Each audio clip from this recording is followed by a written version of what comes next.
Hello, আসসালামু আলাইকুম viewers. আপনারা সকলে কেমন আছেন? আশা করি ভালো আছেন। আলহামদুলিল্লাহ আমিও অনেক ভালো আছি।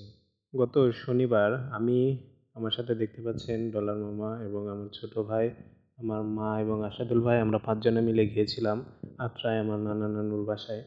তো আপনারা দেখতে পাচ্ছেন এটা হচ্ছে আত্রাই নদী, যেখানে আমরা একটি ভিডিও শুট নিয়ে নিলাম। আমরা মূলত গিয়েছিলাম আমার নানি কিছু নদীর চরে কিছু বাদাম লাগিয়েছিল। সেই বাদামগুলো উঠানোর জন্য আমরা গিয়েছিলাম।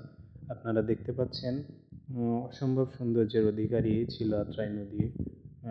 চারিদিকে মনোরম পরিবেশ এবং দেখতে পাচ্ছেন চরের পাশেই এই খালের মতো নদী। বর্তমানে নদীতে তেমন কোনো পানি নেই। দেখতে পাচ্ছেন একপাশে পানি এবং সেখানেই অনেক গভীর এবং চারপাশ দিয়ে অনেক আবাদি ফসল হয়েছে।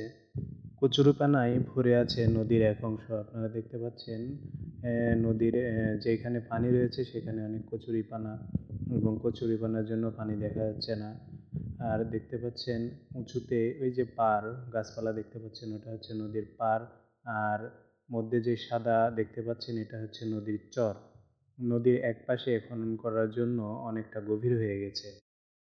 নদীতে এখনো পুরো পানি আসে নাই। পানি আসলে সবকিছু ডুবে যায় এবং দেখতে পাচ্ছেন এই নদীর চরেই উপরেই দেখতে পাচ্ছেন সবাই বাদাম লাগিয়েছে। তো আমি এই বাদাম তুলতেই মূলত গিয়েছিলাম। দেখতে পাচ্ছেন আমার হাতে বাদাম, যেগুলো বাদাম আমরা খাই। আপনারা যারা দেখেননি কেমন করে বাদাম লাগায় এবং তুলে, কোথায় বাদাম লাগায়, তো আপনারা এই ভিডিওর মাধ্যমে দেখতে পারছেন যে কেমন করে বাদাম লাগানো হয় এবং তোলা হয়। তো আমরা মূলত গিয়েছিলাম বাদাম তুলতে। আর এই দেখেন ডলার মামা, যে কোনোদিন বাদাম সম্পর্কে জানে না, সেও জেনে গেল আসলে বাদাম কোথায় লাগায়, কিভাবে লাগায় এবং কিভাবে তুলতে হয়। ডলারের পাশে ছিল আমার ছোট ভাই, সেও বাদাম তুলছে আপনারা দেখতে পাচ্ছেন। এবং আমার নানি বর্তমানে আত্রাইতে নেই, তিনি তার ভাইয়ের বাসায় ঢাকাতে গিয়েছে, যার কারণে মূলত আমরা সবাই মিলে গিয়ে নানির বাদামটুকু তুলে আনি এবং দেখতে পাচ্ছেন আমাদের আশাদুল ভাই, তিনিও আমাদের সাথে যোগ দিয়েছেন।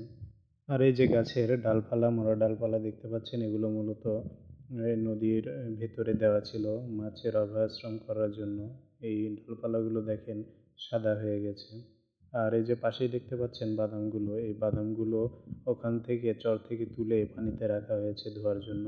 তো ডলার মামা সেখানে যাচ্ছে বাদামগুলো ভালোভাবে পর্যবেক্ষণ করার জন্য এবং ছবি তোলার জন্য। এতগুলো বাদাম ডলার কোনোদিন দেখেনি, দেখে অনেক উৎফুল্ল হয়েছে এবং দেখেন খুশিতে ওখানে চলে গেছে ছবি তোলার জন্য যে কতগুলো বাদাম আমি আমার জীবনে প্রথম দেখলাম, ডলার বলছে। এবং তার পাশে ছিল একটা পরিত্যক্ত নৌকা। বর্তমানে নৌকাটি অচল অবস্থায় পড়ে আছে। তো নৌকা দেখে ডলার মামা অনেক খুশি এবং সেখানে একটা ফটোশ্যুট করে নিলাম আমরা। আপনারা দেখতে পাচ্ছেন ডলার মামা সেই স্টাইলে দাঁড়ায় আছে ফটোশ্যুট করার জন্য। বাদাম তোলা শেষে যখন আমরা বাদাম বস্তাবন্দি করার পরে উঠাবো, তখনই একটা দেখতে পেলাম অনেক বড় বৈতে গাছ। অনেকগুলো ছিল ওখানে। তো ডলার মামা দেখতে পাচ্ছেন মাপ দিল। ওর চেয়েও প্রায় অনেক গুণ বড় বৈতে গাছ একটা ভেঙে গেছিল, ওটা আবার সোজা করে দিচ্ছিল। অনেক বিশাল বৈতে গাছ। আপনারা যদি কেউ দেখে থাকেন তাহলে অবশ্যই কমেন্ট করে জানাবেন। আর এই হলো আমাদের আত্রাই নদী, যেখানে আমি আমার শৈশব কাটিয়েছি এবং কৈশোর কাটিয়েছি, যেখানে ১৫টা বছর আমি কাটিয়েছি, যেখানে অনেক স্মৃতি রয়েছে। ধন্যবাদ সবাইকে।